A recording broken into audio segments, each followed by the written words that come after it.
प्रतीत मालूम होता है, लेकिन जब हम सुबह उठते हैं, जब हमारी आंखें खुलती हैं, तब हमें होश आता कि नहीं भाई, हम तो स्वप्न देख रहे थे, ये सब भ्रम है।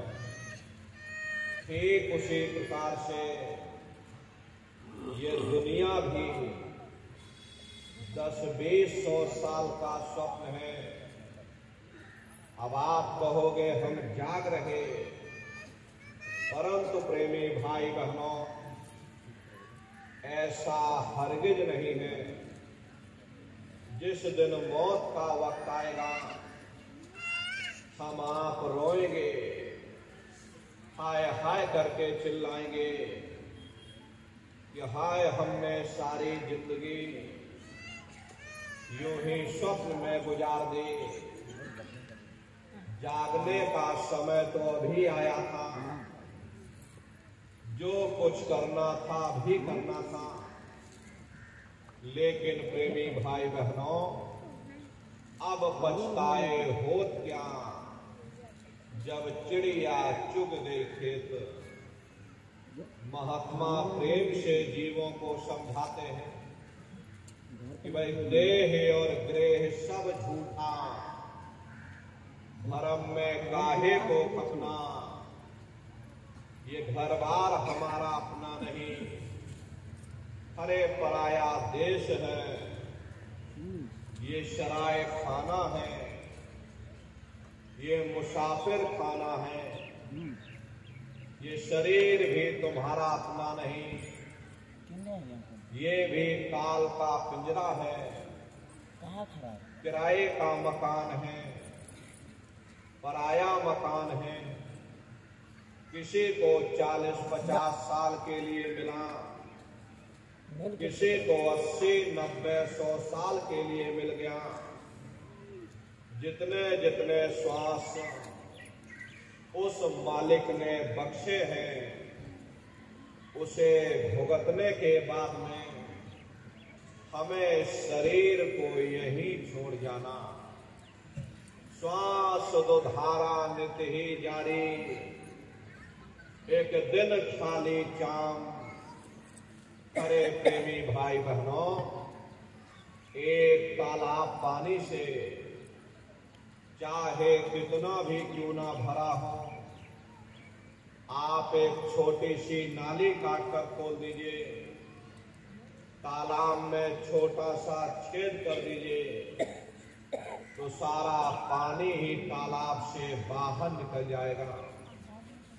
ठीक उसी प्रकार से हमारा ये शरीर भी श्वासों का भंडार है। जब तक श्वासों का भंडार जारी है, हम दुनिया के कामकाज में फंसे हुए, दुनिया के कारोबार में उलझे हुए। लेकिन जिस वक्त ये श्वासों का भंडार खाली होगा, टेलीफोन खड़क जाएंगे, तार पहुंच जाएंगे, संदेश पहुंच जाएंगे, सब रिश्ते नातेदार, सब कुटुंब परिवार वाले, सब अड़ोस पड़ोस वाले मिनटों सेकंडों में इकट्ठा हो जाएंगे। हरे प्रेमी भाई बहनों, जिस शरीर से तुम इतना प्रेम किया करते थे, उसे कोई एक रात भी घर में रखने को तैयार नहीं होता। कंधों पर लटका करके शमशान भूमि पर छोड़ कर आ जाते। हिंदू लोग तिनका तोड़ाते, जैसे तिनका टूट गया, तेरा मेरा रिश्ता नाता टूट गया। मुसलमान, सिख या ईसाई लोग खाक की मिट्टी कब्र में डाल देते कि जो मेरे लिए खाक की मिट्टी है, वह मेरे लिए तू है। प्रेमी भाई बहनों, कोई मामूली कष्ट नहीं होता। मौत के समय में घन घोर पीड़ा होती है। जनमत मरत दुसह दुख होए। सहजो बाई ने बयान किया कि सहजो मौत आईया, अंग अंग दिया तोड़, और हिया जरे छाती फटे, उठे पीर घन घोर। गुरु महाराज सत्संग में फरमाते थे, जैसे 1,00,000 बिच्छू एक साथ मिल करके हमारे जिस्म पर डंक मारे, उससे भी लाखों करोड़ों गुना ज्यादा मौत के समय में दर्द होता है। जब मृत्यु आती है तो किस तरह से प्राण निकलते, प्राणों के निकलने की क्या प्रक्रिया होती है, पहले उसे आप समझ लीजिए। देखो प्रेमी भाई बहनों, जैसे संसार में महाप्रलय आती, महाप्रलय के समय क्या होता, सबसे पहले पूरी पृथ्वी ढह जाती।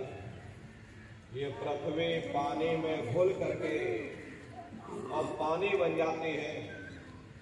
मानो सृष्टि की प्रलय एक बड़ी कयामत है और शरीर की प्रलय एक छोटी कयामत है। तो जैसे ही मौत आती, सबसे पहले गुदा चक्र टूटता है। सिमटत भास श्वास उठ जावे, और प्राणपति जम सिमट समावे। उस समय हमारी श्वासें रुक जाती, शरीर की चेतना पीछे सिमटने लगती। तो सबसे पहले गुदा चक्र ही टूटता है, क्योंकि गुदा चक्र में पृथ्वी का वास होता है। गुदा चक्र टूट करके ऊपर इंद्रिय चक्र में समा जाता। इंद्रिय चक्र में जल का वास होता, यानी जल ने पृथ्वी को घोल दिया। फिर जब इंद्रिय चक्र टूटेगा तो ऊपर नाभि चक्र में समा जाएगा। नाभि चक्र में अग्नि का वास होता, यानी अग्नि ने फिर जल को सुखा दिया। ये नीचे से सिमटाव होता है, नीचे से ऊपर की ओर सिमटाव होता। फिर जब ये नाभि चक्र टूटेगा तो हृदय चक्र में समा जाएगा। हृदय चक्र में वायु का वास होता, यानी वायु ने अग्नि को अपने में समाहित कर लिया, और इस तरह से वायु आकाश में उड़ गई। ये आंखों की पुतलियां पलट जाती हैं, मुंह खुला का खुला रह जाता। महात्मा प्रेम से समझाते हैं कि जब यह कर्म कलाय उपजावे, बुद्धि सुरत की आन दबावे। जब यह जीवात्मा पांचों तत्वों को लांग करके जल पृथ्वी अग्नि वायु आकाश पांचों तत्वों को लांग करके ऊपर आती है, तो काल दाढ़ में आन दबानी। जब डर के नैनन से पानी, जब काल अपनी दाढ़ में दबाता, उस समय नेत्रों से पानी निकलता। इंद्रियां टूट टूट करके सब चकनाचूर हो जाती। सब रिश्ते नातेदार खड़े रह जाएंगे। डॉक्टर वैद्य हकीम सब आपको घेरे रह जाएंगे, लेकिन आप अपनी पीड़ा को, अपनी तकलीफ को उस समय अपने मुख से बयान नहीं कर पाओगे। सिर्फ आपके नेत्रों से अश्रु टपकेंगे।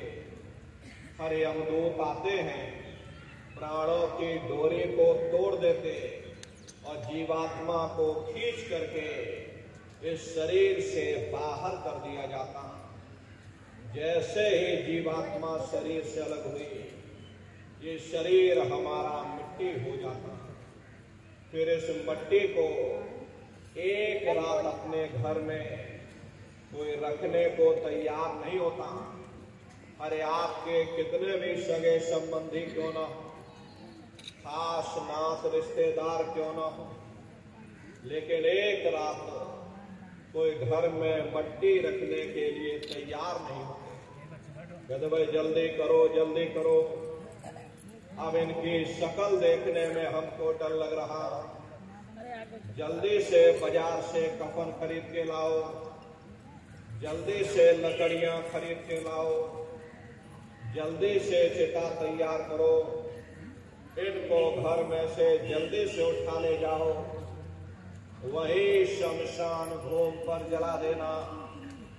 ये जो घर में इनके कपड़े लत्ते पड़े हुए, हर इनके कपड़े लत्ते भी उठा ले जाओ, वही शमशान भूमि पर जला देना। जिस बिस्तर पर ये लेटे रहे, ये बिस्तर भी अशुद्ध हो गया। अब इनकी छुई हुई चीज हमको घर में एक नहीं चाहिए, इसलिए इनका बिस्तर भी उठा ले जाओ, वही शमशान भूमि पर जला देना।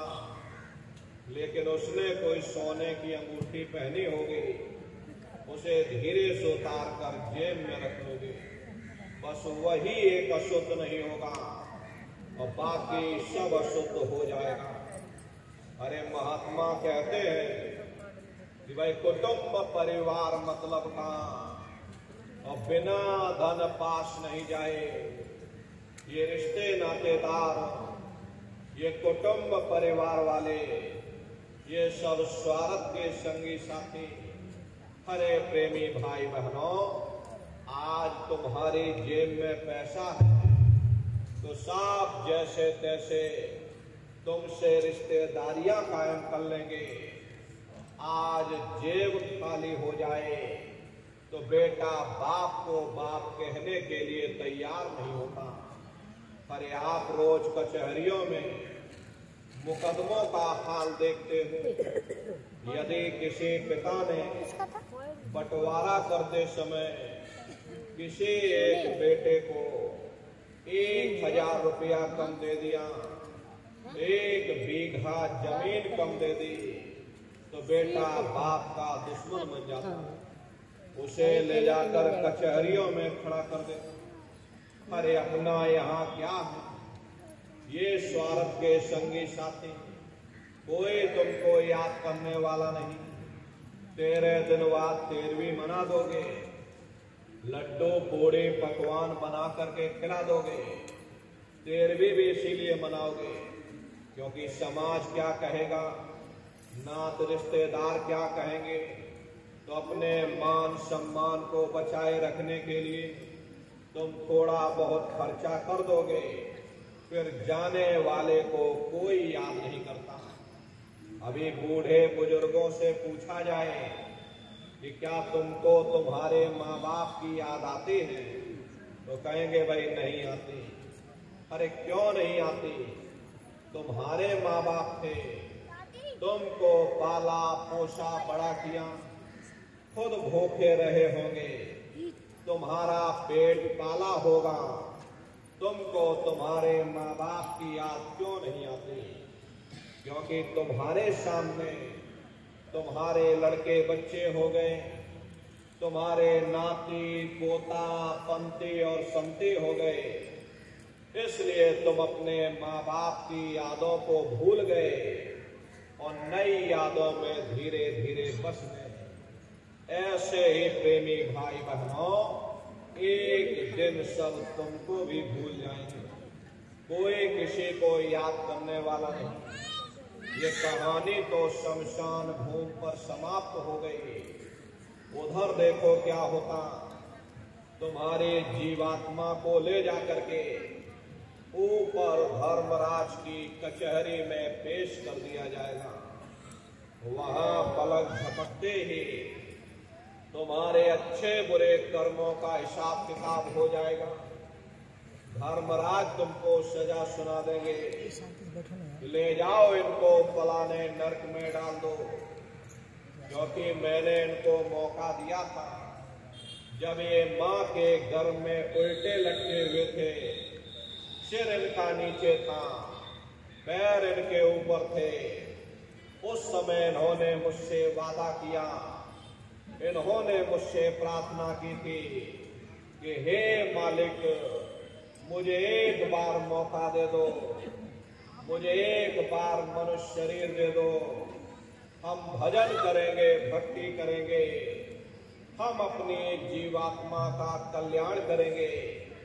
तो मैंने इनकी प्रार्थना स्वीकार कर ली और इनको मैंने मनुष्य शरीर दे दिया और कह करके भेजा था कि भाई ये मनुष्य शरीर ये किराए का मकान है, ये तुम्हारा अपना नहीं है। अगर ये तुम्हारा अपना होता तो हमेशा तुम्हारे पास रहता। ये तुम्हारा अपना नहीं, ये मैंने तुमको कुछ समय के लिए किराए का मकान दिया है। हाँ, तुम अपनी जीवात्मा को मेरे किराए के मकान में बैठा करके और मालिक की भक्ति करके अपनी जीवात्मा का कल्याण करा लेना। मैंने कुछ समय के लिए तुम सबको ये किराए का मकान दिया है। जब समय पूरा होगा मैं अपने सिपाहियों को भेजूंगा, उस समय पर तुम मेरे मकान को खाली कर देना। लेकिन इतना ध्यान रखना कि जैसा साफ सुथरा मैंने तुमको ये किराए का मकान दिया, वैसा ही साफ सुथरा तुम मुझको वापस लौटाना। लेकिन इस किराए के मकान में बैठ करके इन्होंने अच्छे बुरे कर्म कर डाले। मेरे किराए के मकान को इन्होंने अपने कर्मों से गंदा कर दिया, इसलिए कर्मों की सजा इनको मिलेगी। ले जाओ इनको फलाने नरक में डाल दो। अरे महात्मा कभी झूठ नहीं बोलते।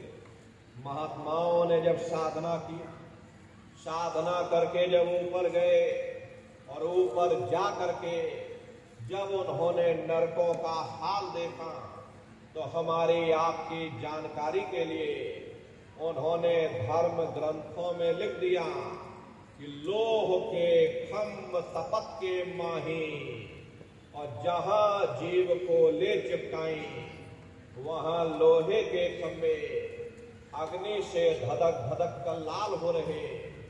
ऐसे छोटे जीवों को उन खंभों में चिपकाया जाता। जीव हाय हाय करके तड़पता है। तड़प तड़प जीव जुलम बुखारी, और तपत खम्भ दुखे उपजे भारी। असहनी वेदना होती है, असहनीय दुख दर्द होता। जीव वहां रोता चिल्लाता रहता। लाखों लाख योजन मील तक जीवों के रोने और चिल्लाने की आवाज आती। लेकिन प्रेमी भाई बहनों, वहां कोई तुम्हारी पुकार सुनने वाला नहीं, कोई तुम्हारी दर्द भरी आवाज को सुनने वाला नहीं। ये दुर्दशा क्यों हो गई? क्योंकि हम लोग मनमुखी हो गए, मन के कहे पर चलने लग गए। मन के कहे पर चल करके अच्छे बुरे कर्म करने लग गए। कर्मों का ये जखीरा अंबार के अंबार हमने अपने सिर पर लाद लिए।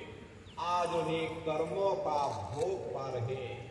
हरे महात्मा कहते हैं कि नर के अनेक और है, कहाँ लग कहूँ बखान, और दुख भोगते यह जीव जो जाने जो भोग समान। कहते भाई एक नरक नहीं, ऐसे वहां अनेकों अनेक नरक बने हुए। अलग अलग छोटे पाप कर्मों के वहां पर अलग अलग नरक बने हुए। ये जीव अपने अपने कर्म के अनुसार अनंतों अनंत युगों तक, वर्षों की बात नहीं कर रहे, अनंतों अनंत युगों तक जीव नरकों की यातनाएं भोगता रहता। और नरकों की यातनाएं भोगने के बाद में इसे जीवात्मा को सीधे मनुष्य शरीर नहीं दिया जाता, बल्कि इसे 4 खान 84 लाख योनियों में फिर डाला जाता। जैसे बच्चा होता है, बच्चा पहले कक्षा 1 पास करेगा, फिर कक्षा 2 में जाएगा। ऐसे वहां पर भी पूरा चैनल बना हुआ। नरकों की यातनाएं भोगने के बाद में इन्हीं जीवात्माओं को 4,84 लाख योनियों में डाला जाता है। ये 4,84 लाख योनियां ये कोई मामूली योनियां नहीं होती। 4 खान का मतलब होता है अंडज, पिंडज, उपमज, स्थावर। ये 4 खाने होते हैं। पहले श्रेणी पेड़ पौधों की आती जिनके अंदर पानी का तत्व मौजूद होता है। कभी ये भी मनुष्य हुआ करते थे, लेकिन आज अपने कर्मों का भोग पा रहे एक जगह पर बेचारे खड़े हुए हैं। दूसरी श्रेणी कीड़े मकोड़ों की आती है जिनके अंदर पृथ्वी और अग्नि का तत्व मौजूद होता है।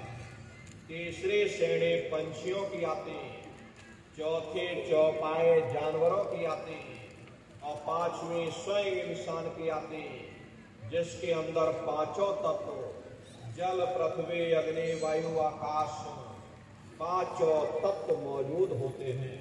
प्रेमी भाई बहनों, ये 4 खाने हैं। इनकी अलग अलग कुल 84 लाख योनियां होती हैं।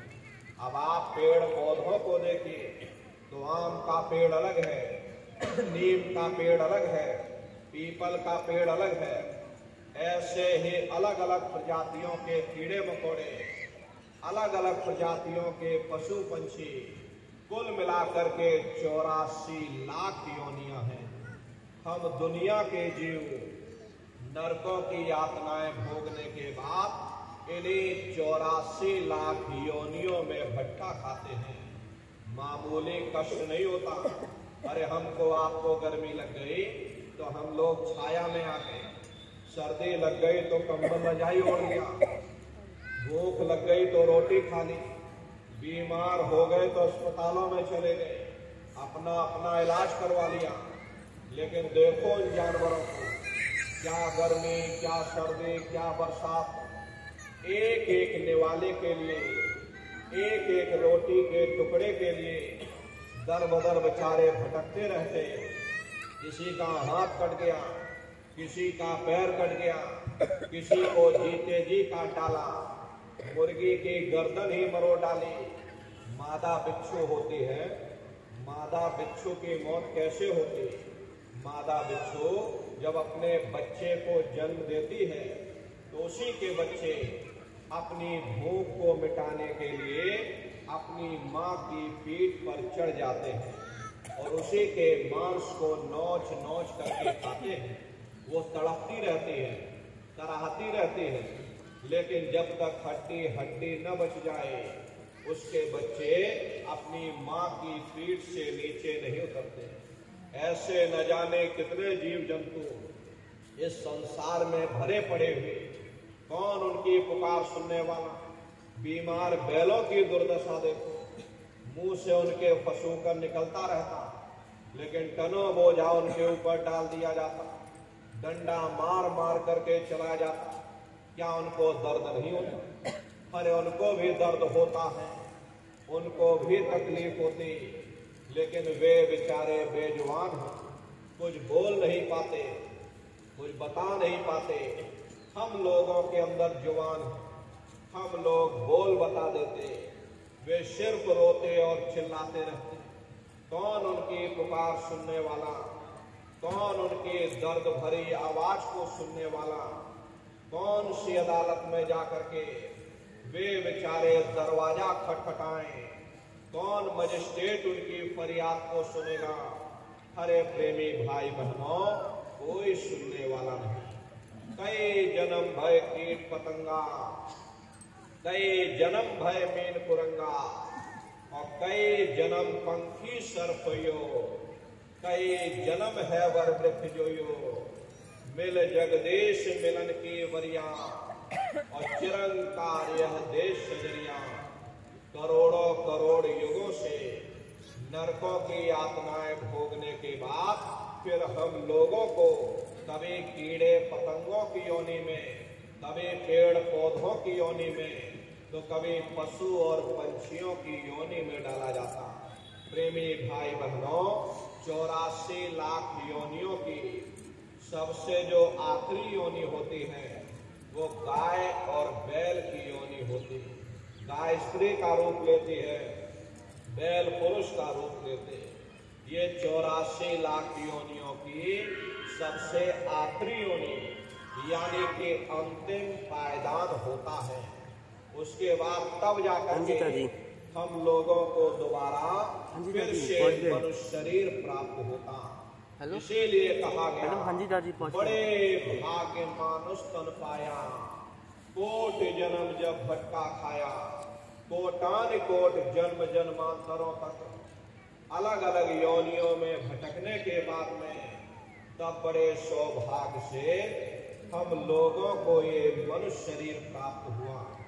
बड़े से बड़े देवी देवता भी इस मनुष्य शरीर को पाने के लिए तरसते हैं, क्योंकि उन नरकों से, उन 84 लाख योनियों से निकलने का केवल एक ही दरवाजा है, वह केवल मनुष्य का शरीर है।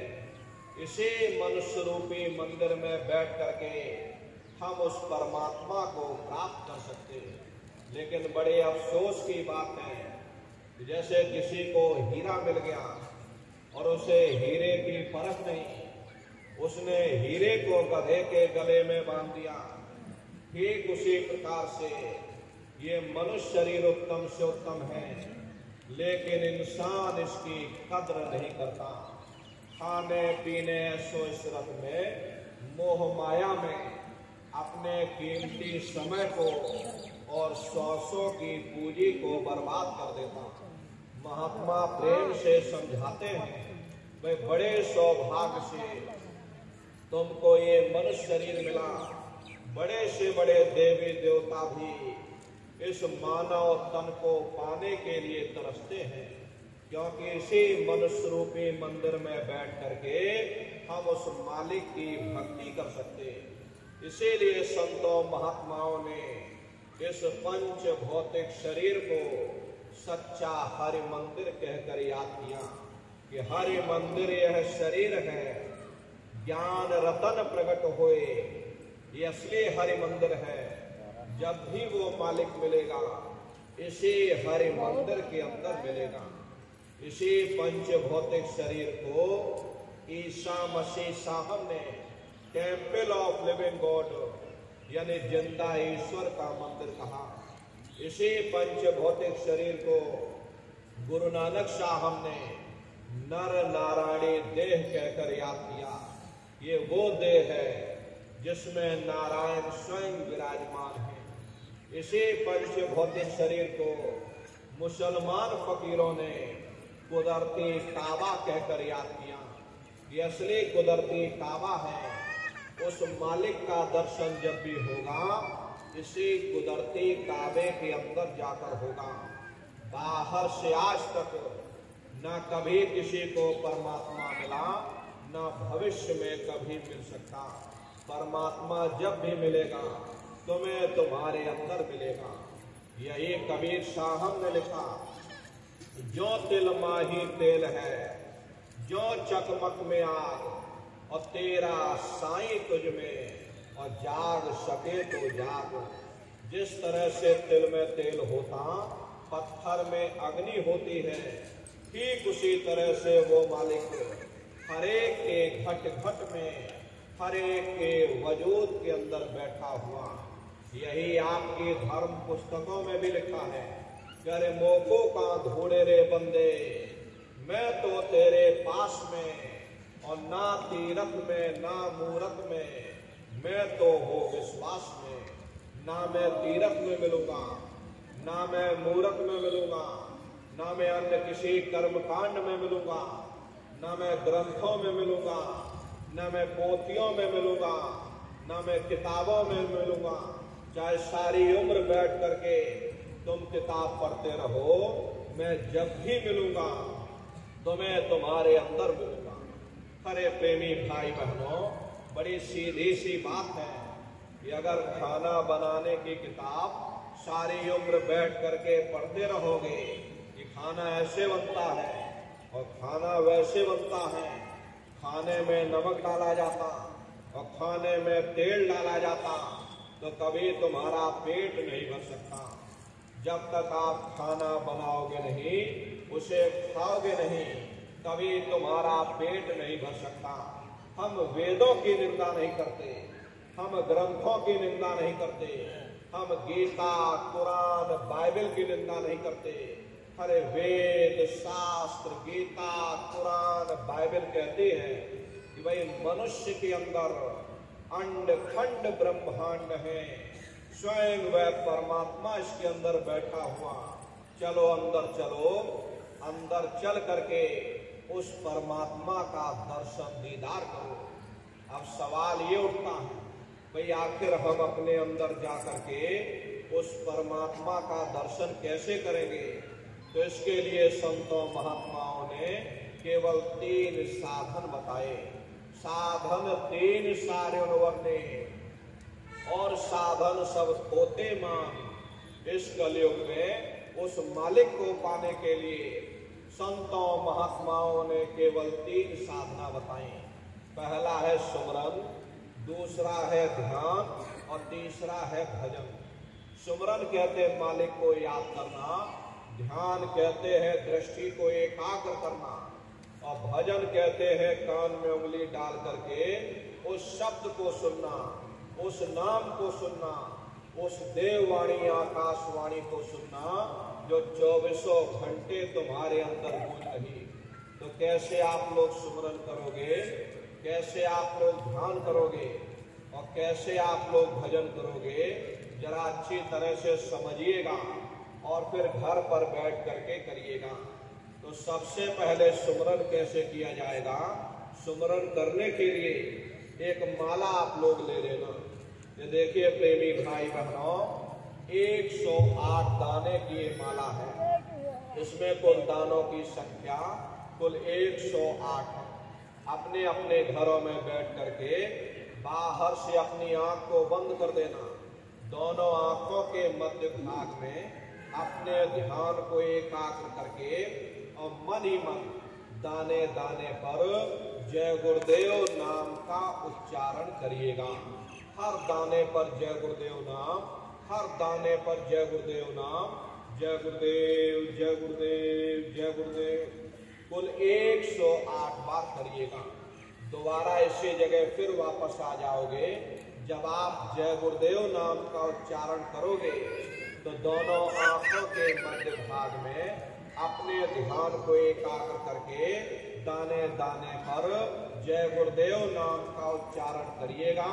जिसको आप याद कर रहे हो, एक समय ऐसा आएगा वो अंतर में तुम्हारे सामने प्रकट हो जाएगा।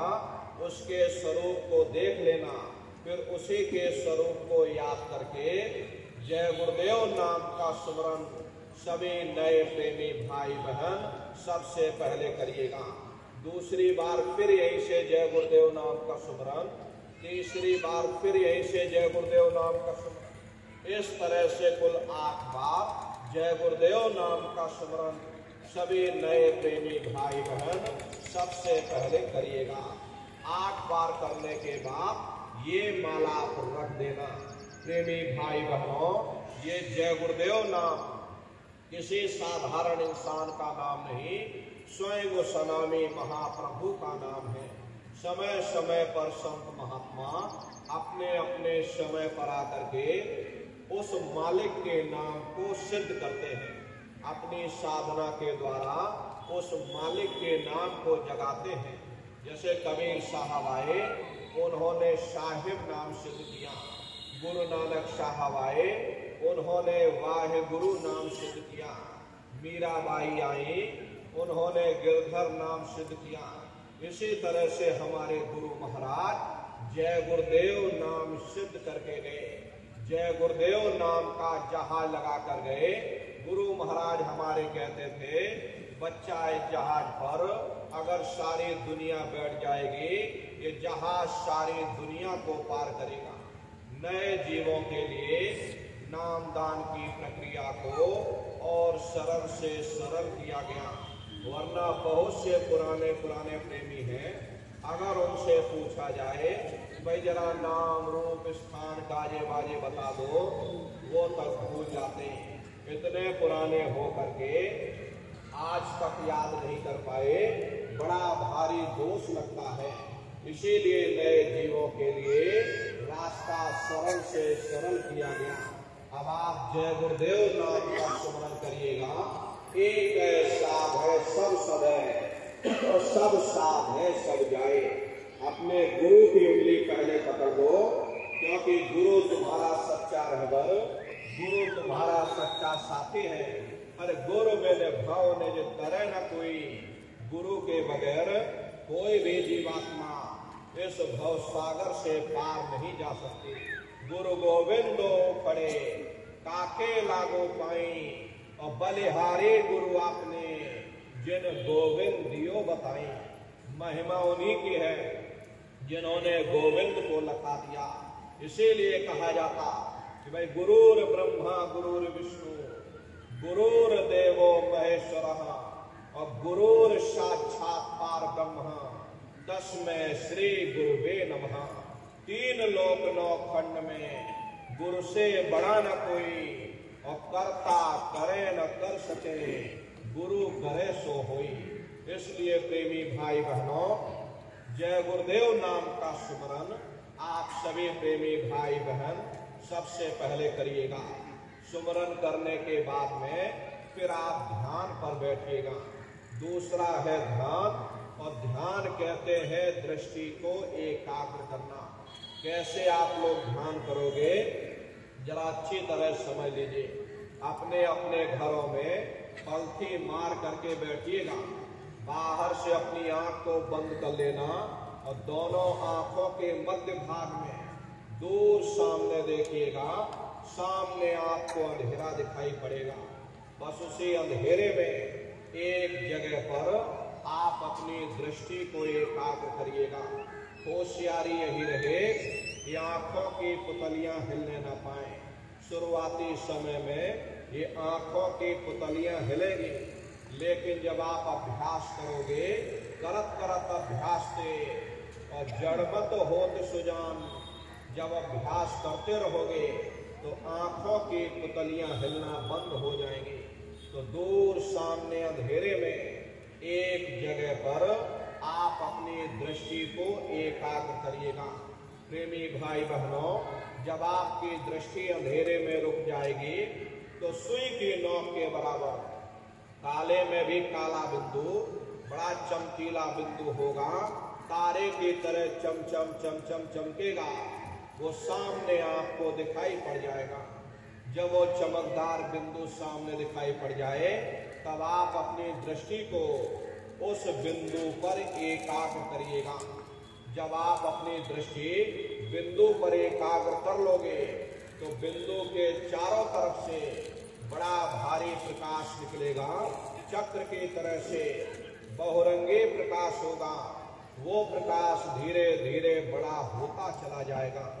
साधक इतना मोहित हो जाता है कि बिंदु को तो छोड़ देता, और दाएं बाएं प्रकाश को देखने में लग जाता। जब आप दाएं बाएं प्रकाश को देखने में लग जाओगे, क्योंकि प्रकाश उस बिंदु से निकल रहा और आपने बिंदु को ही छोड़ दिया, प्रकाश को देखने में लग गए, तो प्रकाश भी गायब हो जाएगा, वो बिंदु भी गायब हो जाएगा। फिर अंतर में अंधेरा छा जाएगा। फिर आपको उतनी मेहनत करनी पड़ेगी। इसलिए दाएं बाएं बिल्कुल मत देखिएगा। आपका निशाना उस बिंदु पर टिका रहे जिसमें से वो प्रकाश निकल रहा। वही बिंदु दरवाजा है, वही बिंदु खिड़की है। उसी को हरि का द्वार यानी कि हरिद्वार कहा गया। बहुत विशाल वो दरवाजा। ये संसार कुछ नहीं, ऐसे लाखों संसार इकट्ठे करके एक साथ दरवाजे के अंदर डालोगे, पता तक नहीं चलेगा। इतना विशाल वो हरि का द्वार तुम्हारे अंदर बना हुआ। आप उस दरवाजे के अंदर दाखिल हो जाओगे, बहुत बड़ा मैदान आपको दिखाई पड़ेगा। उसी मैदान में जा करके खड़े हो जाओगे तो सबसे पहले आपको अपने गुरु के स्वरूप का दर्शन होगा। वो आपकी उंगली को पकड़ करके आगे का सफर तय करेंगे। लेकिन गुरु के स्वरूप का दर्शन जब होगा जब आप जय गुरुदेव नाम का सुमरन करोगे। यदि आपने सुमरन न किया, जब आप उनको याद ही नहीं करोगे, तो भला वो आपको दर्शन क्यों देंगे। और जब आपको दर्शन नहीं होगा तो आप आगे का सफर तय नहीं कर सकते। इसीलिए प्रेमी भाई बहनों, जय गुरुदेव नाम का सुमरन आपको सबसे पहले कराया जाता। जब आप सुमरन कर लोगे, फिर जब आप ध्यान पर बैठोगे और जब दरवाजे के अंदर दाखिल हो जाओगे, तो सबसे पहले उन्हीं के स्वरूप का दर्शन होगा।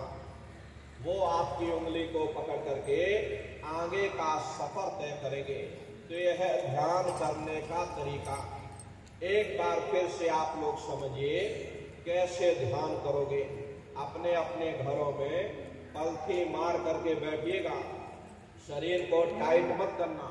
बहुत से प्रेमी क्या करते हैं कि अपने शरीर को बिल्कुल टाइट कर देते हैं। यदि आप अपने शरीर को टाइट कर दोगे, शरीर आपका थक जाएगा, फिर शरीर ढीला पड़ जाएगा। इसलिए पहले से ही अपने शरीर को बिल्कुल ढीला छोड़ देना। जितना आराम से बैठोगे उतनी ही जल्दी एकाग्रता बढ़ेगी। इसलिए ढीले बदन से बैठिएगा। बाहर से आंख को बंद कर दीजिएगा, आंखों पर भी कोई जोर मत देना। बहुत से प्रेमी क्या करते हैं, ये अपनी आंखों पर जोर लगाते हैं ताकि जल्दी से दृष्टि एकाग्र हो जाए। यदि आप अपनी बाहरी आंखों पर जोर लगाओगे तो आंखों की पुतलियों में दर्द होगा, फिर आप अपनी बाहरी आंखों को खोल दोगे। इन बाहरी आंखों का यहाँ पर कोई मतलब नहीं है। जैसे सोते समय आप अपनी आंखों को बंद करते हो, ऐसे ही ध्यान के समय आप बाहरी आंखों को बंद कर लेना। अंतर में सामने देखिएगा, अंधेरा दिखाई आपको पड़ेगा।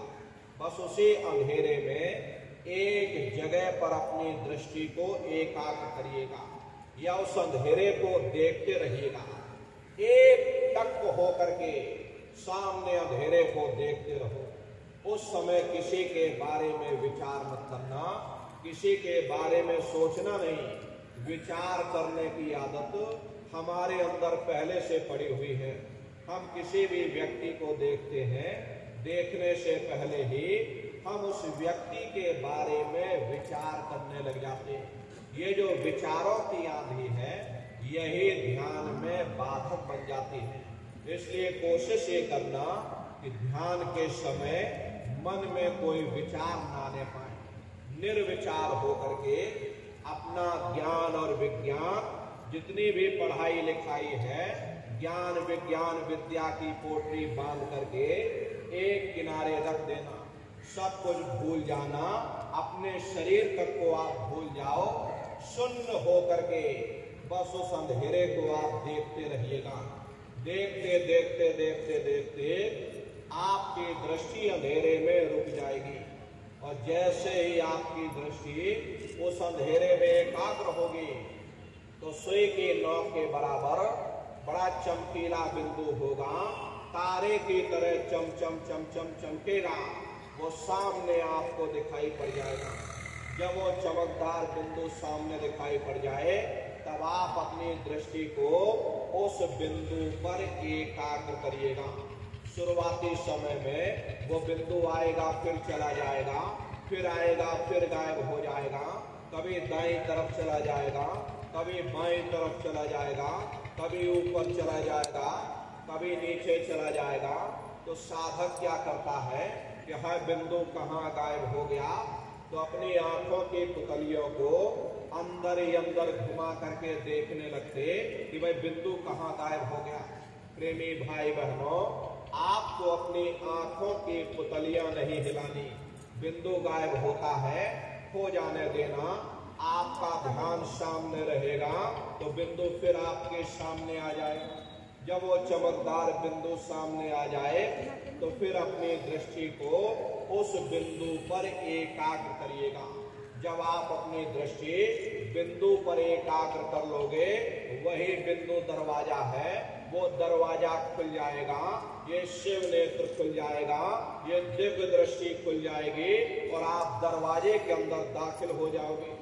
एक बार प्रेमी भाई बहनों, ये दिव्य दृष्टि खुल जाए, फिर क्या भूत, क्या भविष्य और क्या वर्तमान, कोई भेद आपसे गुप्त नहीं रहेगा। लाखों वर्ष पहले क्या हुआ था, भविष्य में क्या होने वाला है, आप बैठ करके ध्यान में सब कुछ देख सकते हो। तो यह है ध्यान करने का तरीका। प्रेमी भाई बहनों, तीसरा है भजन। भजन कहते हो उस शब्द को सुनना, उस नाम को सुनना, उस आवाज को सुनना, उस देववाणी आकाशवाणी को सुनना जो 24 घंटे तुम्हारे अंदर गूंज रही है। कैसे भजन करोगे, जरा अच्छी तरह से समझ लीजिए। ये दोनों उंगली कानों में डाल करके ये कानों को बंद कर लेना। कान इसीलिए बंद किए जाते हैं ताकि बाहर की कोई आवाज सुनाई ना पड़े। अपनी सुविधा से बैठिएगा, कुर्सी पर चाहे कुर्सी पर बैठ जाओ, सोफे पर चाहे सोफे पर बैठ जाइए, या कोई तकिया इस तरह से रख लेना, दोनों कोहनी यहाँ रख करके दोनों उंगली कानों में डाल करके ये कानों को बंद कर लेना। बहुत सी माताएं बहनें बूढ़े बुजुर्ग हैं, आपके घुटनों में दर्द होता है, रीढ़ की हड्डी में दर्द होता, आप बैठ करके भजन नहीं कर पाते हो, तो आप लेट करके भजन करिएगा। ऐसे सीधे लेट जाना, लेटे लेटे आंख और कान को बंद कर लेना। मतलब तो आंख और कान को बंद करना है, चाहे आप लेट करके करो या चाहे आप बैठ करके करो। यही कहा गया कि आंख कान मुख बंद कराओ, अनहद झिंगा शब्द सुनाओ। यानी पहले अपनी आंख को बंद करो, अपने मुख को बंद करो, दोनों उंगली कानों में डाल करके ये कानों को बंद कर लो, ऊंचा से ऊंचा ध्यान दे करके उस आवाज को सुनने की कोशिश करो।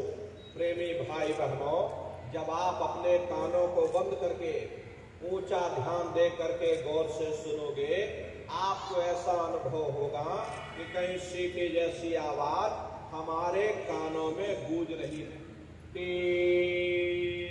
इस तरह से सीटी जैसी आवाज शुरू में आप सभी को सुनाई पड़ेगी।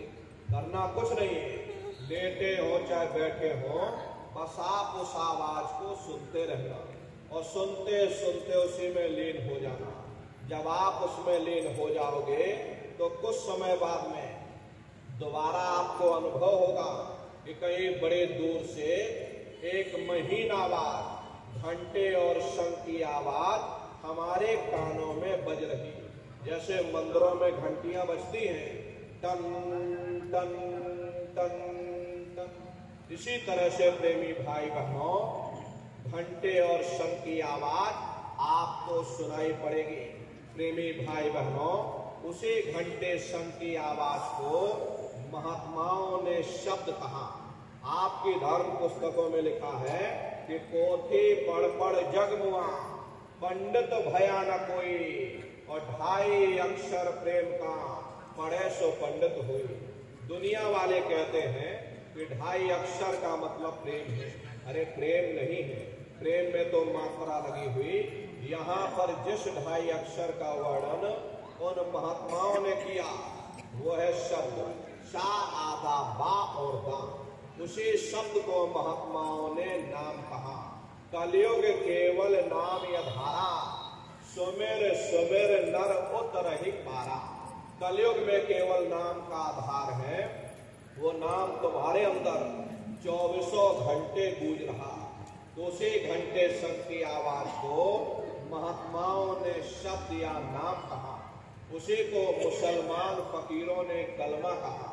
उसी को ईसा मसीह साहब ने वर्ड या लागस कहकर याद किया। उसी को गुरु नानक साहब ने अनहद वाणी कहकर के याद किया। चीन में जो महात्मा हुए उन्होंने इसको ताओ कहकर याद किया। हिंदू महात्माओं ने इसे देववाणी, आकाशवाणी कहकर के याद किया। उन अलग अलग महात्माओं ने अपनी अपनी भाषा में हम लोगों को समझाने की कोशिश की कि भाई वो घंटे शंख की आवाज तुम्हारे सबके अंदर गूंज रही, वो आपको सुनाई पड़ेगी, लेकिन शुरुआती समय में आपको ऐसा मालूम पड़ेगा कि कहीं बड़े दूर पर घंटियां बज रही, टन टन टन, लेकिन सुनाई हर एक को पड़ेगी। प्रेमी भाई बहनों, जब घंटे और शंख की आवाज आपको सुनाई पड़ने लग जाए, तब आप उस आवाज को पकड़ लेना, उसको आप सुनने लग जाना। जब आप उसको सुनने लग जाओगे तो वो आवाज धीरे धीरे बढ़ना शुरू होगी, और बढ़ते बढ़ते इस कदर बढ़ेगी कि आपके रोम रोम में घंटे और शंख की आवाज गूंजने लगेगी। बड़ी घनघोर आवाज होती है, बड़ी मधुर वो आवाज होती। ये जो दुनिया के संगीत आप सुनते हो, उस रूहानी संगीत के सामने ये दुनिया के संगीत कुछ नहीं है। जब आप उस रूहानी संगीत को सुनोगे, इतना भारी आनंद आपके ऊपर छा जाएगा, इतनी खुशी आपको होगी, ऐसा नशा आपके ऊपर चढ़ जाएगा, इतना आप उस आवाज में खो जाओगे कि आप सारी दुनिया को ही भूल जाओगे। अरे प्रेमी भाई बहनों, शंकर भगवान को वही नशा चढ़ा था। शंकर भगवान कोई गांजा भांग नहीं पीते थे। ये तो हमने आपने शंकर भगवान को भी बदनाम कर दिया कि शंकर भगवान गांजा भांग पीते थे, चलो हम भी गांजा भांग पिएंगे। लेकिन नर नारियों, शंकर भगवान ने कभी गांजा भांग नहीं पिया। शंकर भगवान जिस नशे में लीन रहते थे, वो नाम का नशा था, वो ध्यान का नशा था, वो भक्ति का नशा था। जब आप उस आवाज को सुनोगे तो आपको भी वो नशा चढ़ जाएगा, क्योंकि उस आवाज में चुंबक है। जब आप उस आवाज को सुनोगे तो वो आवाज आपको अपनी ओर खींचेगी, और जब खिंचाव होगा तो जीवात्मा का फैला हुआ प्रकाश 9 द्वारों से सिमट करके 10वें द्वार पर एकाग्र हो जाएगा। अब ये 9 द्वार कौन कौन से हैं? देखो प्रेमी भाई बहनों, अच्छी तरह से समझिएगा, ये बहुत बड़ा विज्ञान है। दुनिया का विज्ञान जब समाप्त हो जाएगा